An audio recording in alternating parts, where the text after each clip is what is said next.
Jau rytoj, penktadienį, kovo 21 dieną, jūsų laukia naujas vienintelio Panevėžio rajono laikraščio Tėvynė numeris. Kaip ir kiekvieną savaitę, skaitytojai Tėvynėje ras aktualių straipsnių, nuotaikingų istorijų, laisvalaikio skaitinių ir kitos naudingos informacijos. Panevėžio Pragiedrulių kūrybiškumo centre atidaryta astrofotografo Aido Vodeikio paroda Ko nemato akys. Pažinti su Aidu Samantos Ilonytės straipsnyje. Metų kultūros darbuotojo vardas bus suteiktas Ėriškių kultūros centro padalinio tradicinių amatų centro edukatoriai Irenai Onai Vilieniai. Šiais metais lietuviškų obuolių augintojai džiaugiasi sėkminga šių vaisių realizacija, kurią iš dalies lėmė mažas derlius kaimyninėje Lenkijoje.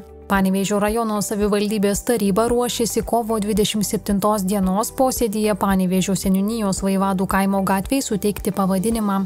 Ketinama plėsti Žaliosios girios saugomų teritorijų Panevėžio ir Pasvalio rajonuose ribas.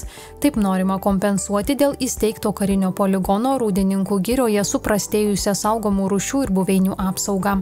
Panevėžio rajono savivaldybės taryba kovo 27 dienos posėdėje priims sprendimą pakeisti 2023 m. rugpjūčio 29 dienos sprendimą ir pakelti pirčių paslaugų kainas. Kaip ir įprasta Tėvynėje įvairūs patarimai, TV programa visai savaitei, kryžiažodis ir dar daugiau aktualijų, straipsnių bei naujienų iš Panevėžio rajono.